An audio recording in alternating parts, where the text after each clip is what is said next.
you can do this for all the chronic diseases. They all run together. And the biggest part of this, where my research has led me over the last 6 years, is seed oils are driving this. What makes you so sure? Because if it's an association, or is it a causation? How can we know? Because it sounds, like Nina said, does autism correlate with organic food? We want to. What is our evidence behind this? Again, I know you'll ask this question. You've done so much research. I think probably mechanistically a lot that we don't know. So what are your thoughts here? So I would say collectively, from the epidemiology, from the randomized controlled trials, which Nina, briefly had time to review, from the experimental trials in animals, and then finally, what I think is the most important evidence of all is the observational population studies, which I can talk about, that show that the populations not consuming these processed foods and these seed oils have tremendously good health and do not have heart disease.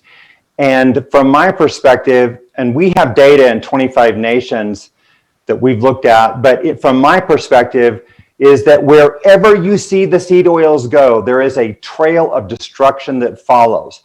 And the populations that consume the most of these, like the United States and Israel, for example, have the worst outcomes with regard to all of this chronic disease. And I can go through some of the population studies if you want me to, that have looked at native traditional populations that did not consume seed oils, for example, and have phenomenal health. So I think you have to look at all of this together. You can't just look at the randomized controlled clinical trials because they're of short duration.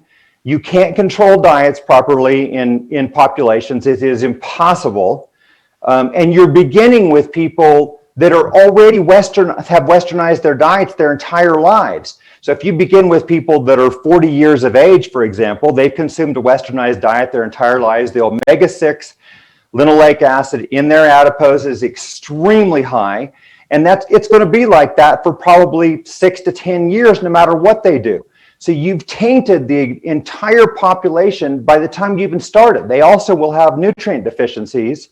And all this goes together. So you're not beginning with a population that is a control population and then changing some parameter. It's impossible to do that. And then the other part of this is that, we're trying to look at outcomes of heart disease and maybe Alzheimer's or macular degeneration. And these questions are, well, do we have randomized controlled clinical trials that have looked at this? Well, the problem is that most of these diseases that we're talking about, like heart disease, like Alzheimer's, like macular degeneration, they have incubation periods that are many decades. Obviously, we don't see heart attacks in people, under 40 very often, yet they've been consuming a processed food diet their entire lives. It's similar, for Alzheimer's, it's age 60. For macular degeneration, it's also in the 40s. And so there's never going to be randomized controlled clinical trials that are going to be able to, A, control diets, and B, control them for long enough to have outcomes that are meaningful.